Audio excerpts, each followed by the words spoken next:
Voilà, gloire à Dieu, gloire au Seigneur, que Dieu soit loué. Nous sommes bien dans la présence de Dieu. C'est vrai, il n'y a pas meilleur endroit ici.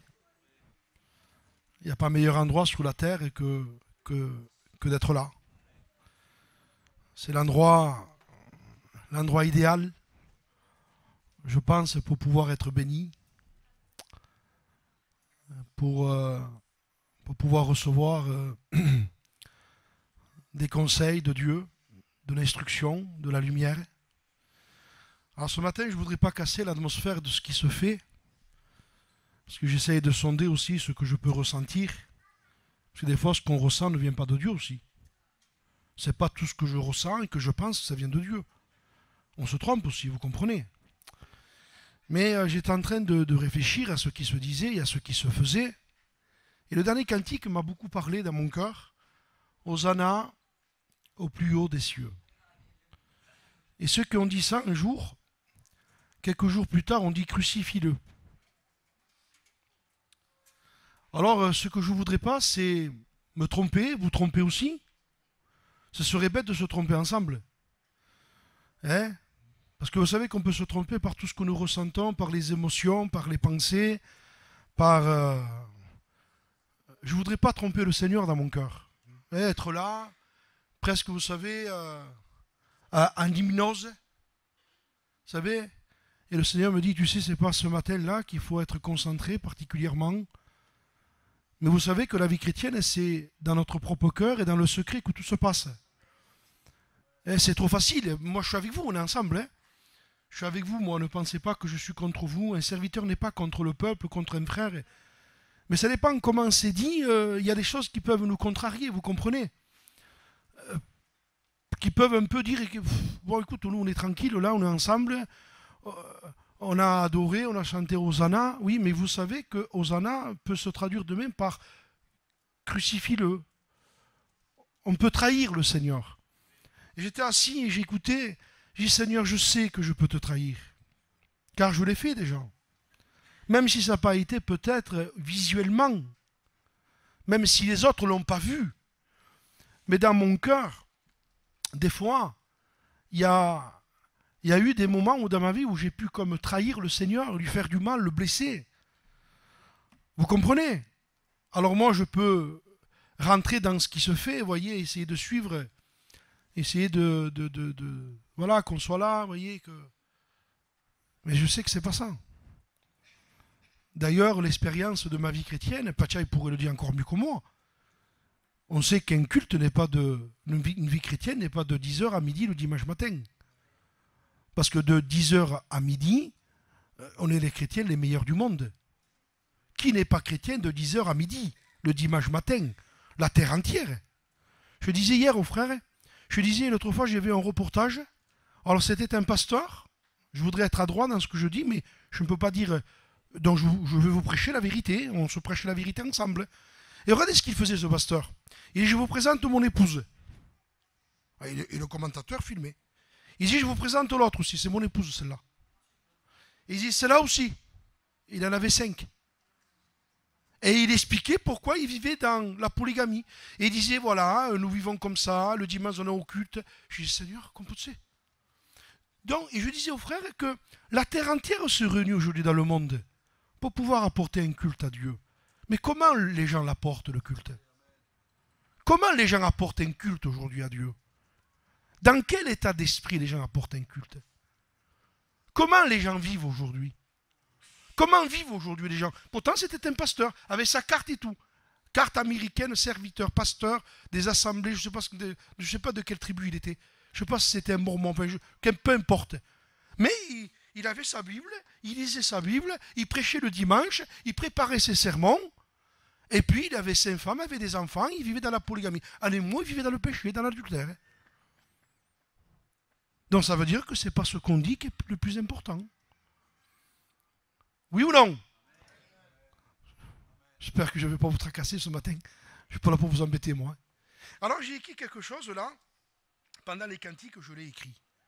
Et je voudrais vous lire ce verset qui est un peu la pensée sur mon cœur. Ceux qui connaissent la Bible vont comprendre. Il est écrit comme ça dans l'évangile de Luc. Ils commencèrent à se réjouir. Mais explique l'histoire, on ne la comprend pas. C'est à partir de quel moment qu'ils ont commencé à se réjouir? Le Père, le Fils, les serviteurs. Mais vous connaissez l'histoire déjà. Ils ont commencé à se réjouir à partir du moment que le fils prodigue s'est levé et qu'il a pris sa décision en disant « Moi ici je ne reste plus, j'ai fait ce que j'ai fait mes erreurs, j'ai pris mes pensées pour les pensées de Dieu, j'ai trébuché, j'ai abandonné la main du Seigneur, car vous savez que nous pouvons être ici et avoir abandonné le Seigneur, tout en soyant des incultes. » Et ils commencèrent à se réjouir. Ça veut dire qu'on ne peut pas se réjouir avant s'il n'y a pas une véritable repentance et un retour à Dieu. Parce que si on enlève ce verset, ils commencèrent à se réjouir, on enlève ce verset. Donc nous, on peut dire ce matin, voilà, on va se réjouir. Tout à l'heure, Pacha a dit une parole qui est vraie, que j'ai dit moi aussi. Nous sommes là pour adorer Dieu. Et quand il a dit ça, il m'est venu un texte de suite. Un jour, Abraham a dit, moi et le jeune homme, nous irons jusqu'à là pour adorer. Et je rappelle une fois que l'adoration n'est pas des mots. L'adoration, c'est de l'obéissance. Tout le monde adore, regardez. Oh, quelle concentration. Qu'est-ce que tu fais? J'adore. Ça serait trop facile. Et moi, je voudrais que ce soit comme ça. Parce que moi, je suis avec vous. Qu'est-ce que je voudrais? Moi, je voudrais adorer Dieu comme tout le monde le fait. Moi, je suis avec vous. Qu'est-ce que tu fais? J'adore. Attends. Quoi? Je suis concentré, j'adore. Je ne vais pas vous faire rire. Mais c'est ce qu'on vit. Ça devient du théâtre. Lundi, mardi, mercredi, jeudi, vendredi, samedi. Oui, Jésus, je ne sais pas. Je le ressortirai demain matin à 10h le culte. Alors Jésus revient. J'avais aimé ce qu'avait dit un jour Xavier, mon ancien. C'est important de savoir quand Jésus va revenir à peu près. C'est important de le savoir quand même. En plus, il y a des hommes qui sont qualifiés pour ça. Mais j'avais aimé ce qu'il avait dit un jour. Mais l'important, c'est pas de savoir quand il vient, mais qui part. Qui c'est qui part?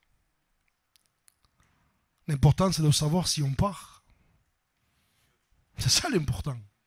Alors, je voudrais vous lire, par rapport à l'histoire que je vous ai relatée, que ce matin, il est possible de revenir à Dieu. Il est possible de reprendre les choses de Dieu, de reprendre le sérieux. Il est possible car il est dit dans la parole de Dieu, tout est possible à celui qui croit. Et en lisant ce matin dans les livres des Cantiques, j'étais en train de lire le chapitre 3. Et regardez ce qu'il dit. Je vous lis comme ça, vous voyez, très simplement. Il dit, sur ma couche, pendant les nuits, je cherchais celui que mon cœur aimait. Donc je me disais, elle a perdu alors. Pouvons-nous perdre quelqu'un et l'aimer? Oui. C'est ce que d'ailleurs j'ai vécu l'autre fois au marché. Une mère était en panique. Dans les larmes, elle criait au secours. C'était le samedi matin à Arles. Et elle faisait que citer le nom de son fils. Elle avait perdu son fils. Mais pourtant, elle aime son fils. Mais elle avait perdu. Alors elle s'est mise à crier. Elle s'est mise à le chercher. Et à un moment donné, au bout de peut-être 2 minutes, vous savez, c'est long 2 minutes. Quand elle a vu le petit qu'on lui a ramené, elle est tombée par terre. Les gens ont pris de l'eau, lui ont mouillé le visage. Elle était blanche comme le mur. Elle a eu une panique en elle. Elle avait cru qu'elle avait perdu son fils pour toujours. Je voudrais vous dire ce matin, nous n'avons pas perdu le Seigneur pour toujours si ce matin nous voulons le retrouver. On peut le retrouver. Et j'ai aimé cette parabole de la brebis. Vous savez que la brebis perdue, c'est le berger qui a été la chercher. la pièce qui s'est perdue dans la maison, c'est la femme qui a allumé une lampe, elle a pris un balai, elle a nettoyé pour retrouver la pièce qu'elle avait perdue. Mais pour le fils qui s'est perdu, qui est parti, ce n'est pas le père qui a été le chercher. C'est-à-dire que Dieu ne fera pas ce que nous devons faire. Le Seigneur ne peut pas nous imposer les choses. C'est pour ça que la Bible dit que celui qui se garde, le malin ne le touche pas. Mais Seigneur, tu n'es pas assez grand pour me garder, toi. Pourtant, tu es puissant pour me garder. Oui, oui, je suis puissant pour te garder. Mais la Bible dit, garde-toi. C'est moi, je dis, Tite, garde-moi. Mais frère dit, mais il ne peut pas te garder, lui. Pourquoi? Parce qu'il est là, et il ne peut pas être partout à la fois. Mais Dieu est partout à la fois. Oui ou non? Et on peut dire, on le dit dans notre prière, Seigneur, garde-moi. Je le dis moi aussi. Hein. Ah, c'est une prière que je fais souvent, ça. Garde-moi, Seigneur. Mais nous savons que la Bible dit aussi, garde-toi. Garde-toi. Celui qui se garde. Celui qui se garde. Ça veut dire que c'est possible qu'on ne garde pas. Qu'on laisse rentrer des choses. Qu'on laisse rentrer des choses. Et cette femme-là, quelle image de l'Église? C'est l'épouse, c'est la fiancée qui est amoureuse de son fiancé. Normalement, une fiancée est amoureuse de son fiancé. Normalement, c'est comme ça. Et méfiez-vous quand la fiancée vous dira, quand tu te maries, on verra, le plus tard possible. En catalan, on dit malaguine. Méfiez-vous de quelqu'un qui repousse le mariage. Méfiez-vous-en. Méfiez-vous, non, quand on aime et qu'on est amoureux, on veut se marier. Même si c'est comme ça, c'est l'amour. L'amour, elle va au-delà de tout ce qu'on peut avoir. D'une maison, d'un confort. Et l'amour est plus fort que la mort. Et cette jeune femme qui aimait, cette jeune fiancée qui aimait son fiancé, l'avait perdu. Alors il dit, je veux me lever, il dit. Je veux le chercher. Et regardez, je lis simplement, je l'ai cherché. Et alors, il dit, je ne l'ai pas trouvé. J'ai cherché et je ne l'ai pas trouvé. Alors elle dit, je me lèverai. Je me lèverai. Et c'est ce qu'elle a fait, elle s'est levée. Elle s'est levée. Elle a cherché. Et à un moment donné, elle le trouve. Elle dit, ça y est, dit, j'ai trouvé celui que mon cœur aimait. Ça y est. Bon, après, quand vous l'avez trouvé, vous savez, il n'y a plus rien qui compte. Quand on a lui, qu'est-ce qui est le plus important? C'est d'avoir lui dans notre vie. Qu'est-ce qui est le plus important dans ma vie? C'est pas de prêcher. C'est que Jésus soit avec moi. Et que moi je sois avec lui. Et le fils prodigue l'avait perdu. Et je vous lis, très simplement, vous savez, ce matin, il n'y a pas de message compliqué. Nous avons un message qui est simple pour nos frères, nos soeurs, pour notre propre vie. Je voudrais vous dire ce que disait un jour un homme de Dieu dans l'Épître aux Hébreux. J'ai cité ce texte dernièrement, et je l'ai écrit encore, je vous prie, frère. Il semblerait qu'il a une crainte. Je vous prie, frère, de supporter ces quelques paroles d'exhortation. Supporter, frère, ces quelques paroles. Même si peut-être il y aurait un mot un peu plus fort que l'autre, qui aurait peut-être, sans le vouloir, un petit coup de bâton, mais c'est pas méchant pour essayer de dire allez, mon frère, allez, ensemble, pour pas que justement nous nous endormions et que nous soyons tous prêts pour l'avènement. Alors je vous lis pour vous cette belle histoire. Ils commencèrent à se réjouir. Vous ne pouvez pas et je ne peux pas me réjouir si dans notre cœur nous sommes loin de Dieu. Le départ d'une vie bénie, c'est déjà de vouloir être vrai. Être vrai, Seigneur. Et si tu me parles, j'ai besoin que tu me parles. Les frères, on ne peut pas rester toujours retiré dans la peur, dans le souci. On ne peut pas. Ce matin, je lisais ma Bible et je lisais cette histoire très belle que Moïse a envoyé des espions. Et avant l'exploration, sont arrivés, ils ont vu la grâce de Dieu, et même ils étaient à deux pour porter une branche la Bible dit de fruits. Ils ont été obligés de la porter à deux. C'était un pays béni, c'est écrit. C'est un pays béni, il dit. La vérité, c'est un pays, il dit, où coule le lait, le miel. C'est-à-dire, il n'y a pas mieux que ce pays. Et ils reviennent de l'exploration. Et Moïse les questionne en voulant dire, faites votre rapport. Et si le Seigneur pourrait te dire, ce matin, il me dira, moi, fais ton rapport. C'est quoi ton rapport? Et voilà, certains vont parler maintenant. Ah, il dit, la vérité, c'est un pays extraordinaire. Mais là-bas, on a vu les géants. On ne pourra pas, il dit. Ils avaient peur. Peur. Peur du lendemain. Peur du souci. Peur, comme dit la Bible, ne dites pas. Ne dites pas, c'est Jésus qui dit ça, ne dites pas que boirons-nous, que mangerons-nous. Vous savez qu'il y a des paroles qui attristent Dieu. Que boirons-nous, que mangerons-nous? Ne le dites pas, il dit. Ce sont les païens, il dit, qui disent ça. Il dit, vous, votre Père sait de quoi vous avez besoin. Il le sait. Alors on a peur. Ils avaient peur. Ils m'ont donné Caleb avec amour, après certainement une autorité de Dieu. Et le texte dit, il fit taire le peuple. Il dit, taisez-vous, il dit. Montons. Car l'Éternel nous livre, il dit, le pays. Nous serons vainqueurs. Nous serons vainqueurs. C'est une certitude. On ne peut pas être des vaincus, nous.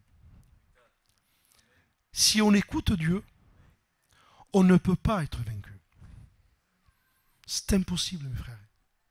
Il est impossible dans ma vie que si j'écoute Dieu, que je sois vaincu. C'est pas possible. Si je me soumets à Dieu, si je suis le Seigneur, c'est pas lui qui me suit. Une fois, je faisais une mission à Perpignan, il y a un frère dans les cantiques, il a dit avec son cœur, on l'a dit certainement que je l'ai dit aussi moi, le Seigneur, tu verras, il sera toujours à côté de toi. Et dans la prédication, j'ai dit non, c'est pas comme ça. Pourquoi? C'est pas le Seigneur qui est à côté de nous. C'est nous qu'on est à côté de lui. C'est pas lui qui nous suit. C'est nous qu'on le suit. Jésus n'a jamais dit, va, je te suivrai. Non, non, Jésus a toujours dit, suivez-moi. Toujours, toujours. Les vrais chrétiens, les vrais disciples, vous avez remarqué que j'emploie le mot vrai. Parce qu'il y a des faux aujourd'hui. Hein. Le faux est partout aujourd'hui. Mais les vrais sont derrière Jésus et le suivent. C'est pas toujours facile. Il y a des larmes. Il y a des comment. Il y a des pourquoi. D'ailleurs, un texte dira dans les prophètes, il dit le peuple, à un moment donné, était dans la... Il dit, le texte dit, leur bouche, il dit, sera dans la poussière. Donc il y a des moments, il y a des moments où c'est difficile. Croyez-moi, c'est pas évident. On perd le courage, on perd la force, on est attristé, on est découragé, on aurait presque à vouloir, on aurait presque même envie de vouloir lâcher. Pas parce qu'on n'aime plus Jésus, pas parce que le monde nous attire, mais pas du tout. Nous ne sommes pas de ceux qui se retirent pour se perdre. Il y a des gens qui se perdent parce qu'ils aiment le monde, ils veulent le péché. Nous ne sommes pas ces chrétiens-là. Je le sais que non. Je sais à qui je m'adresse. Il y a des endroits où je vais prêcher, où je suis obligé de dire certaines choses. Mais pas ici. Je sais qu'ici, un chrétien ne tombera pas parce qu'il veut le monde. Mais il y a des choses qui veulent nous freiner, nous faire peur. Qui nous dit comment tu feras. On a de la crainte. Vous savez, la crainte, c'est terrible. Vous savez, je lisais il y a quelques jours l'histoire d'Israël. Et vous savez comment a fini Israël? Dans les pleurs, dans le murmure et dans les plaintes. Vous pouvez dire de suite dans le chapitre 11 et chapitre 12, ils sont libérés de l'Égypte. Ils sortent. C'est la conversion. Conversion extraordinaire d'Israël. Par une main puissante, dira d'ailleurs le texte, une main puissante. Il dit, c'est par mon bras puissant, il dit que je vous ai sortis. Et il a fallu vraiment la grâce de Dieu pour nous. Oui ou non? Pour moi, pour Jean-Paul, pour Tatou, alors, il a fallu le bras de Dieu. Qui aurait misé sur Tatou? Sur d'autres? Qui aurait dit, même moi, je me rappelle, mais même pas, Coukouti, mais même pas la pensée. Même pas la pensée sur certains frères et certaines sœurs. Les gens disent, mais jamais il se convertira, lui. Et pourtant, Dieu l'a fait. Comment? Ne me le demandez pas, les choses que je ne sais pas. Mais Dieu l'a fait par amour, par sa grâce. Il nous a délivrés. Et le peuple est sorti. Il est sorti d'Égypte avec une joie, avec leurs enfants, avec leur foyer, avec leurs brebis. Ils étaient heureux. Ils étaient plus sous l'esclavage de Pharaon. Et ils sont sortis. 3 jours après. Pas beaucoup, hein. Pas 3 mois après. Pas 3 ans après. Pas 33 ans après. 3 mois après. Ils ont commencé à murmurer. Ils ont pris Moïse. Il dit, on te l'avait dit. On te l'avait dit. On te l'avait dit en Égypte. Déjà, en Égypte, déjà, ils avaient prémédité déjà. On te l'avait dit. Il y a des gens comme ça. Des fois, ils sont en Égypte, ils veulent se convertir, mais à condition que tout marche. Il faut que tout marche. Mais je voudrais vous dire, frère, si on marche avec Dieu, des fois, il y a des choses qui ne marcheront pas. On marchera avec Dieu, mais tout autour de nous, des fois, ça ne marchera pas. Des fois, il y aura des pannes. Pannes. Distributeurs montants insuffisants. Oui. Vous ne l'avez pas connu, j'ai connu ça, moi. Et d'autres frères l'ont connu, et d'autres choses. Il y aura des contrariétés sur votre chemin, vous le comprenez bien. Des contrariétés avec vos familles, surtout si vous avez des enfants. Car vos pires ennemis, c'est vos enfants. Mais qu'est-ce qu'il dit? C'est écrit dans la Bible. L'homme aura pour ennemi ses propres enfants, il dit. Sa propre famille. Ton pire ennemi, c'est les gens qui ne marchent pas avec Dieu, qui sont chez toi. Et qui sont logiques. Et qui te parlent. Et que tu comprends, il m'a fait ça, lui, il m'a fait ça, elle. Toi, tu es touché, tu réagis. Ce sont tes ennemis, tu ne te rends pas compte. Ils te font dévier de Dieu. Mais c'est normal, nous avons des sentiments. Nous aimons. Et Dieu nous montre. Nous montre que nos ennemis, ce n'est pas nos frères. Les gens auraient pour ennemis les gens de sa propre maison. C'est écrit comme ça, hein, dans le prophète Amos, je crois. Il dit le père, il sera contre le fils. Le fils contre le père. La belle-fille contre la belle-mère, il dit. La belle-mère contre la belle-fille. Et ça continue. Car, et le prophète dit, car l'homme aura pour ennemi les gens de sa propre maison. Une fois, je disais à ma compagne, nos ennemis, ce n'est pas les autres, ce n'est pas nos frères, ce n'est pas les gens, c'est nos enfants. Vous voulez Dieu, ils n'en veulent pas, eux. Vous voulez marcher avec Dieu, ils ne veulent pas de Dieu, ils veulent le monde. Vous voulez les cantiques, ils veulent la musique du monde. Vous portez du trouble. Ça vous trouble et vos sentiments sont touchés. Et qu'est-ce qui se passe quand on ne veille pas? On dévie. On ouvre une porte. C'est une brèche. Et le diable sait qu'avec ça, il va nous avoir. Alors, Dieu permet qu'on le voit. Il faut vite refermer la porte.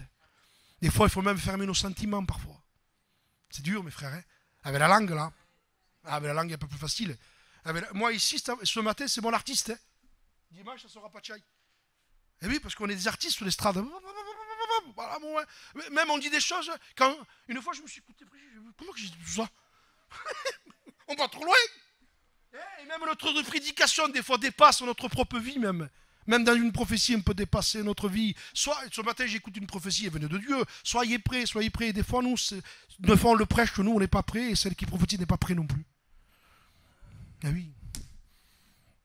On a besoin de la grâce de Dieu, mes frères. Je disais à Jean-Paul hier, on faisait un rappel un peu de l'histoire, car nous avons notre propre histoire aussi, du temps passé.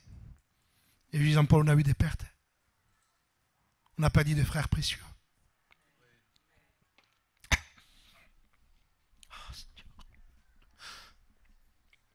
Oh, Jésus.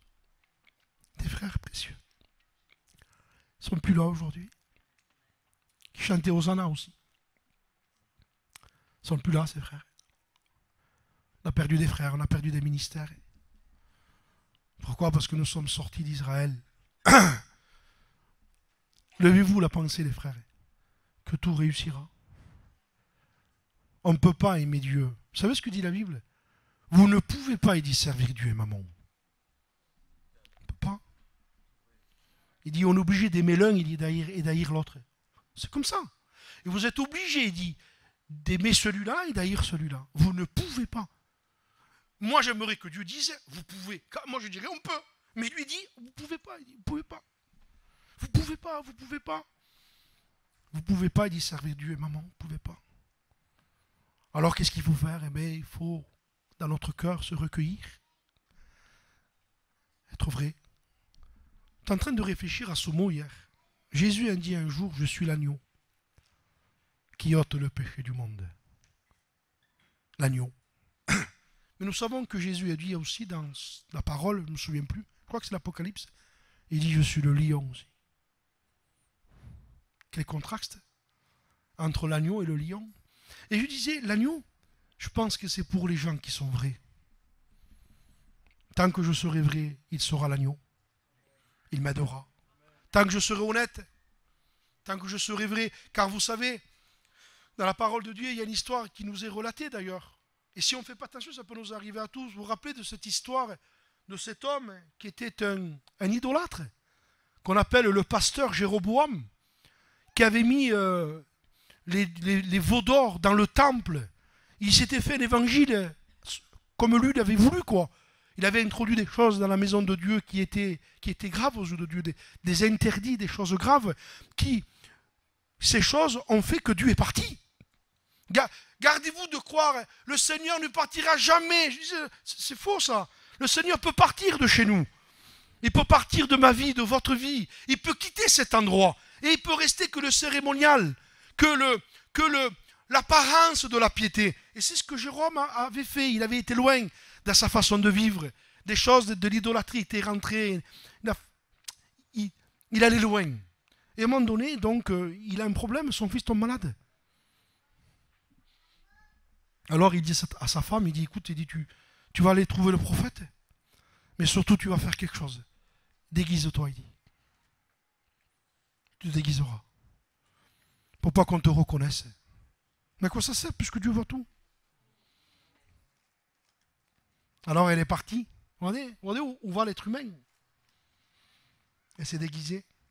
Le prophète dit le texte, suite par la vieillesse, n'y voyait plus. Il était vieux. Mais ce prophète qui était vieux était un homme de Dieu, qui avait de la communion avec Dieu.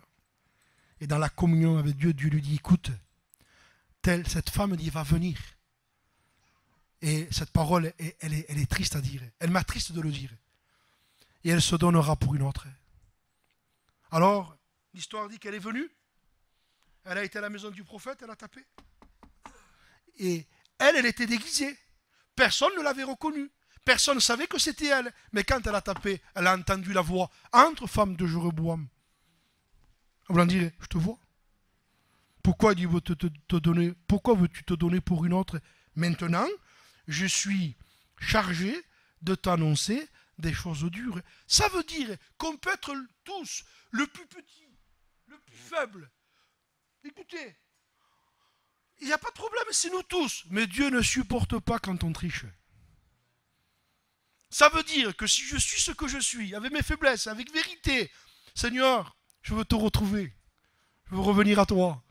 Il y a des choses qui sont rentrées, Seigneur, où j'ai besoin de débroussailler, de rejeter. J'ai même plus la force de rejeter. J'ai plus la force de rejeter le péché, le mal. Je ne le dis pas, mes frères, mais chez moi, Seigneur, j'ai plus la force de rejeter certaines choses. J'ai plus la force, je sens que le mal me gagne.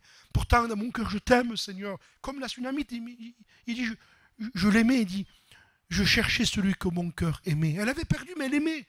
Et je crois qu'on peut le retrouver. Je le crois, parce que sinon, je ne le prêcherai pas.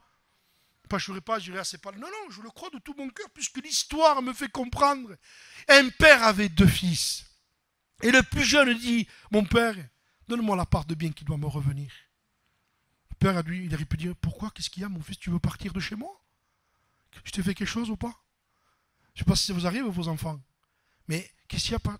Je t'ai fait quelque chose, mon fils? Ma fille? Non, mais voilà, donne-moi la part de bien. Je veux m'en aller. Et le père, il dit, partagea son bien. Vous savez, le Seigneur nous laisse libre, mes frères. Il ne nous imposera pas, hein. Il ne nous imposera pas. Hein. Moi, je suis serviteur de Dieu. Il ne m'impose pas, Seigneur. Reste pasteur. Reste pasteur. Seigneur, je veux quitter. Dieu, mais quitte. Mais Dieu n'est pas un tyran. C'est par amour qu'on le sert. Je suis serviteur de Dieu avec mes défauts et mes qualités. Et Dieu me dit, moi, je ne te force pas. Moi, je ne te mets pas une croix de force. Je veux que tu me suives par amour. C'est par amour. Mais frère, moi je sens que j'ai peur, mais parce que tu manques de foi. Tu es dans l'incrédulité, tu as peur comme les espions qui avaient peur et qui ont fait alors quel rapport, je vous en supplie mes frères. On attriste les frères. L'incrédulité attriste le peuple.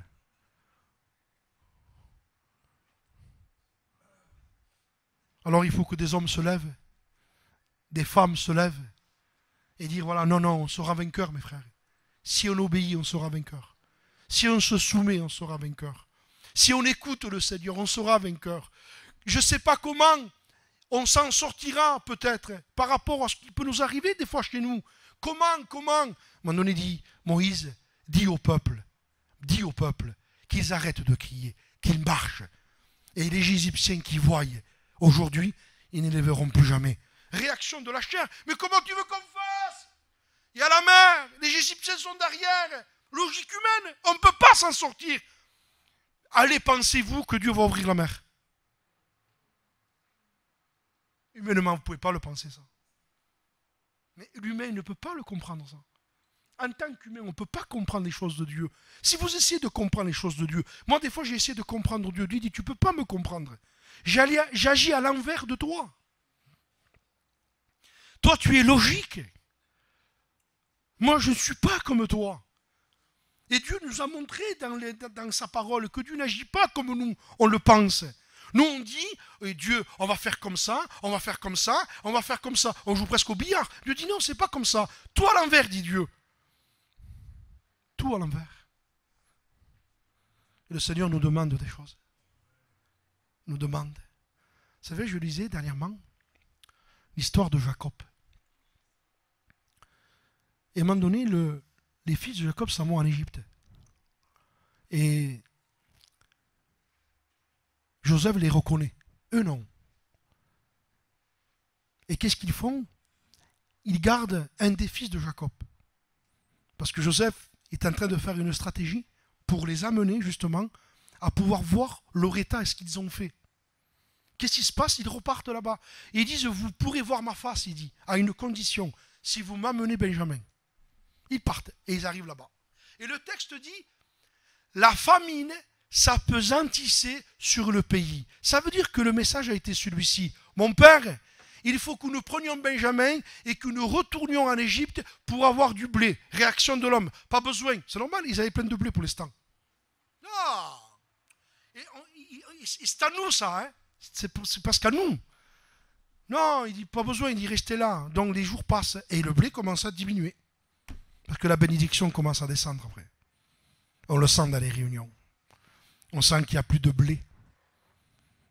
Il y a tout, mais sauf le pain. Il n'y a pas plus fatigant qu'une réunion sans onction. 27 points. Mais s'il n'y a pas d'onction, écoutez, c'est une ruine. On a besoin de lui au milieu de nous. Et manquer de blé. Alors, mais Jacob est fort. Et Jacob a vécu des choses assez difficiles dans sa vie. Vous savez, je voudrais vous dire, dans notre vie chrétienne, si on veut marcher avec Dieu, il y aura toujours des « il faut ».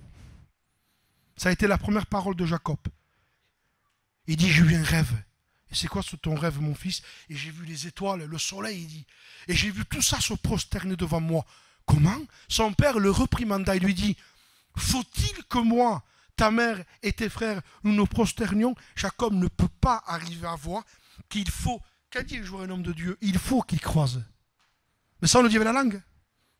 Il faut qu'il croisse. Mais dans notre vie, si on veut aimer Dieu, il y a les il faut. Ah, moi, ça non. Dieu dit il faut. Moi, je ne passe pas par là. Dieu dit tu vas y passer, justement. Il y a des il faut dans notre vie. Et Jacob ne supportait pas la pensée de se prosterner devant son fils. Il n'arrivait pas à le comprendre. Trop sûr de lui, trop fort, trop de blé. Alors Dieu va permettre toute l'école pour Joseph, pour ses frères et pour Jacob. Dans toute cette famille, il y a une école de Dieu. Et ils arrivent donc, au moment donné, ils n'ont plus de blé. Alors il dit, levez-vous, vous ne voulez pas chercher du blé? Un des fils dit, on te l'a dit déjà, pour pouvoir voir la face du prince, il faut que Benjamin vienne avec nous. Et Jacob est devant une décision. Il y a des décisions dures, frère, à prendre. Il y a des choses qui nous font pleurer. Il y a des chemins difficiles. Parce que réaction de l'homme qui est logique. J'en ai perdu un de fils déjà. Je vais perdre le deuxième encore. Vous allez faire descendre mes cheveux, il dit dans le tombeau, mes cheveux blancs, il dit, vous allez me faire mourir. Il dit, écoute, si tu ne veux pas nous donner Benjamin, c'est pas la peine qu'on y aille. On ne pourra pas voir la face du roi. Ça veut dire qu'on ne peut pas voir la face de Dieu si dans notre vie, il n'y a pas de « il faut que je le fasse ça ». c'est possible que peut-être vous ne le feriez pas. Moi, je dis Jean-Paul, il faut que tu fasses ça pour que Dieu soit avec toi, ou lui envers moi. Et moi, je dis non, lui dit non. D'accord, Dieu nous respectera, mais lui dit je ne pourrai pas être avec toi. Et il arrive le mot qu'il faut. Jacob dit, puisqu'il le faut. J'aime ce mot. Puisqu'il le faut. Pour qu'on puisse avoir du blé, pour qu'on puisse être béni, il faut que je passe par là. Il le faut. Il le faut, ma soeur. Il le faut.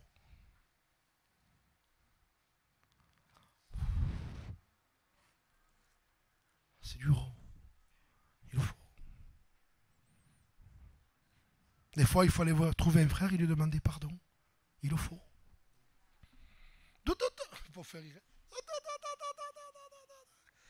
Par la langue, Dieu dit, attends, arrête. Il faut que tu ailles trouver ta soeur. Il le faut. Il faut que tu ailles trouver ta femme. Et que tu lui demandes pardon aussi. Il faut. Jacob, il faut que tu lâches Benjamin. Je sais que tu l'aimes, celui-là, c'est ton dernier. Mais il faut le lâcher. Et Jacob, comme c'est un homme de Dieu, eh bien, il dit, s'il le faut. Il dit, prenez-le, il dit. Et allez-y. Et il s'est passé ce que vous savez. Le Seigneur a commencé à faire son travail. Et vous avez des retrouvailles de Jacob, de ses fils, avec Joseph. Les retrouvailles. Il a fallu que des hommes renoncent, lâchent. Le fils prodigue. Vous savez, il y a un passage qui est touchant, c'est celui-là. Je vous le lis. Il est dans le besoin. Et les frères, je ne voudrais pas vous blesser ce matin. Mais ne faisons pas semblant qu'on est bénis. Vous savez qu'aujourd'hui, nos églises, je disais à Jean-Paul une vérité, même pour moi, Jean-Paul, j'ai même nos ministères, on est en danger aujourd'hui. Et le plus qu'a besoin, et Dieu le sait que je ne joue pas l'humilité, pas ce matin, c'est nous les serviteurs de Dieu. Et j'ai peur, Patia, qu'on se trompe par des fausses réunions, par des réunions bénies. On est beaucoup bénis. C'est pas vrai, on n'est pas bénis. Si on n'obéit pas à Dieu dehors, on n'est pas bénis. Je peux vous le promettre que c'est vrai. Si dehors, je n'obéis pas à Dieu, je ne suis pas béni. Même si je fais semblant que je suis béni là. C'est faux. Parce qu'il vaut mieux l'obéissance, il dit. Saül, qu'est-ce que tu as fait? Mais j'ai rien fait, il dit. Regardez, c'est pour l'éternel que je l'ai fait. Et nous ne faisons pas beaucoup de choses pour Dieu ici. On ne vient pas au culte pour Dieu. Oui ou non? On le fait pour Dieu quand même. Il y a des choses qu'on fait pour Dieu. Mais c'est pour l'éternel que je l'ai fait. J'ai voulu prendre les meilleurs brebis, les meilleurs bœufs, pour les offrir, il dit à Dieu. C'est pour Dieu. Et Samuel dit, mais je ne t'avais pas dit qu'il vaut mieux l'obéissance que tous les sacrifices que tu peux faire. Il vaut mieux l'obéissance. Il vaut mieux que tu m'obéisses, dit le Seigneur, que tout ce que tu pourrais faire, de prêcher, de tout ce que vous voulez, vous. On le sait, ça, nous. Et je ne peux pas me tromper. Parce que je connais la voix du berger. Et même s'il semblerait qu'il y ait un sommeil qui veut venir aussi sur moi, des logiques, des pensées charnelles, il faut que je débroussaille. Et vous savez quand c'est qu'on débroussaille? Quand on est à genoux. On ne pourra jamais débroussailler en se promenant au Sainte-Marie de la Mer. Vous pouvez y aller, hein? Mais c'est un exemple que je dis.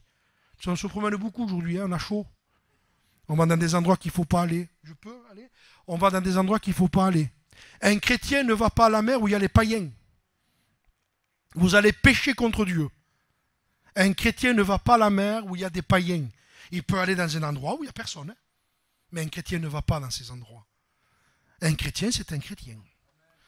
Un chrétien, c'est un chrétien. Une chrétienne s'habille convenablement. Et un chrétien aussi, d'ailleurs. Parce qu'il faut qu'on dise même aux chrétiens qui s'habillent convenablement. Ça, on vit la fin du monde. Et il y a 2 jours, gentiment, j'ai dit à un petit frère que j'aime, j'ai dit, mon fils, s'il te plaît, habille-toi comme tu veux, mais quand tu viens à l'église pour prier, ne te mets pas en short. Je ne peux pas prier avec toi. J'ai du mal. Après, dehors, tu fais ce que tu veux. Mais dans l'église, mes frères. Alors ça, vous voyez, ça dérange. Mais qu'est-ce qu'il dit? Mais je dis simplement que peut-être dans notre cœur, on a perdu le berger. Et qu'il n'y est plus et qu'on vit par formalité. Et que le commandement a pris le dessus de l'amour. Il faut faire, je fais. Que dira le pasteur? Que dira les frères? Que dira les sœurs? Mais nous, on n'a plus de conviction. On ne sait même plus ce qui est mal, ce qui est bien, on ne sait plus. On ne sait plus. On dit qu'est-ce qu'il dira le pasteur? C'est pas mal, mais c'est pas plus important ce que dit Dieu. Dites-moi. C'est pas plus important ce que dit le Seigneur chez moi? Et mon foyer, mes enfants. C'est pas plus important, mes frères. Alors, il y a une parole qui est belle. C'est cet homme qui dit gentiment, qui est touché dans son cœur, et qui dit, dans mon besoin, étant rentré en lui-même. Il rentre en lui-même.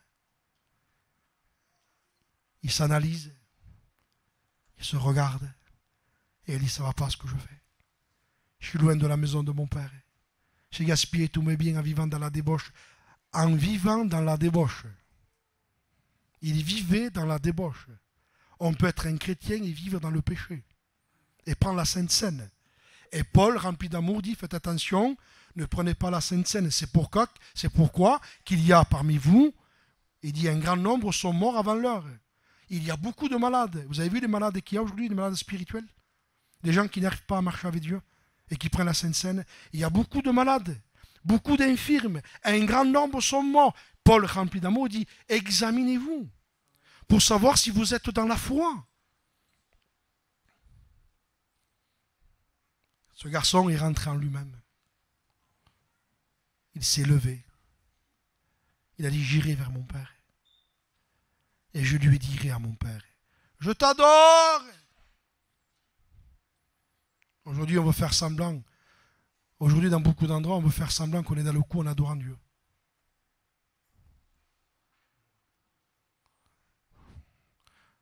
Il n'a pas dit ça, lui. Il a dit, Père, j'ai péché contre toi. J'ai envie de pleurer. J'ai péché contre toi, il dit.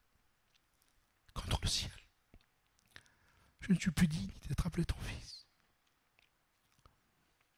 Que fait le Père? Le Père dit, vite, apportez la plus belle robe. Apportez la plus belle robe. Habillez mon fils, lavez mon fils. Car mon fils qui était mort, il est revenu à la vie. Les serviteurs l'ont pris, ils lui ont mis l'anneau. J'avais aimé un jour, j'avais imaginé ça, je finis. Hein. Les serviteurs, vous savez, vous savez, des fois on a des serviteurs bizarres, non? Comment que tu viens là, toi? Qui s'y veut, lui? Mais le Père avait donné l'ordre. En me l'en dire, toi, t'as pas un mot à dire. Toi, tu fais ce que moi je dis. Tu le laves. Tu le parfumes. Tu lui mets sa tunique et ses chaussures, son anneau au doigt. Je pardonne mon fils parce qu'il revient à moi. Dieu nous pardonne quand on revient. Parce que Dieu nous aime. Il ne veut pas qu'on se perde.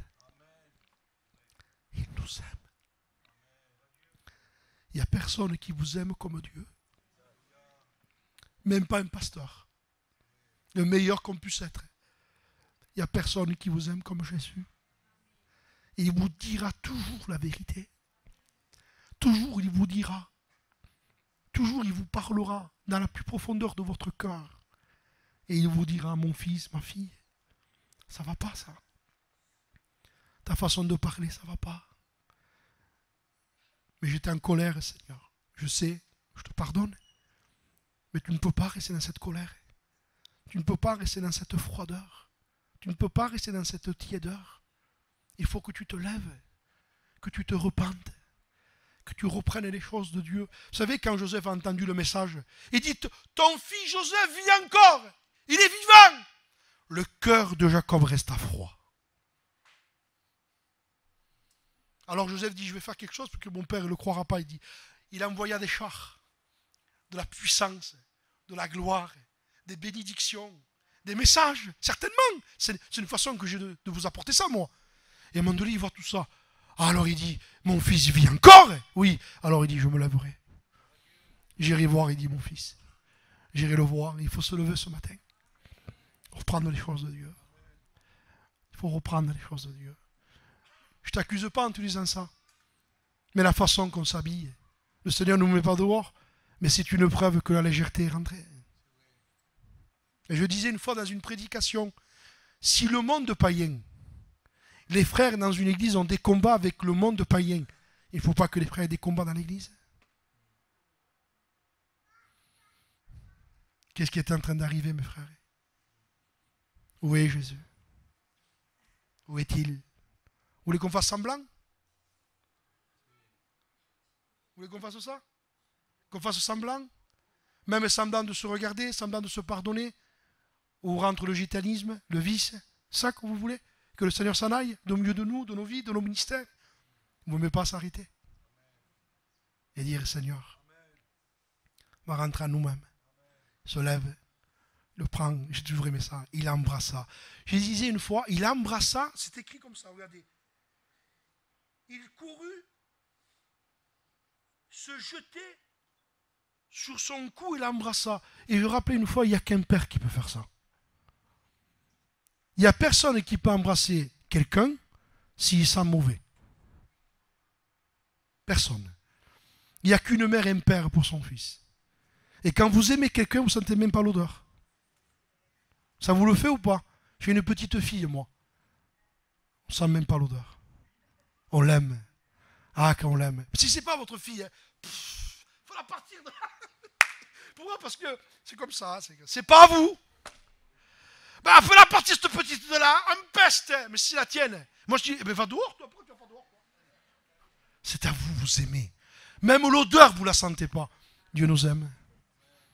Pourtant, on dégage une odeur. Hein. Mais Dieu dit, écoute, je t'aime. Je veux pardonner. Je veux tourner la page. Je veux te purifier. Je veux te redonner ce que le diable t'a enlevé.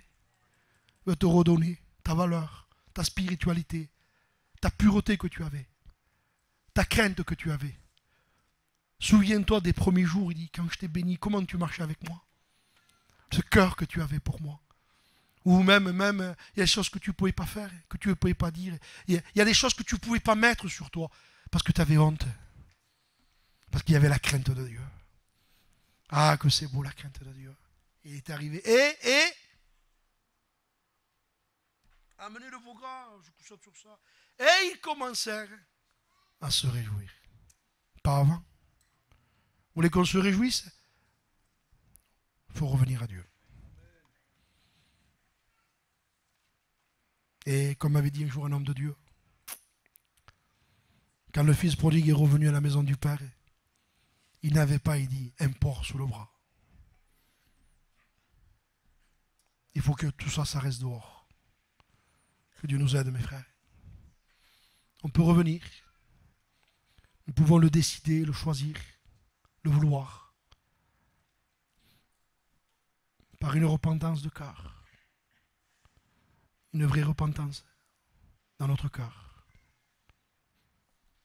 Je voudrais pas... Je finis avec ça.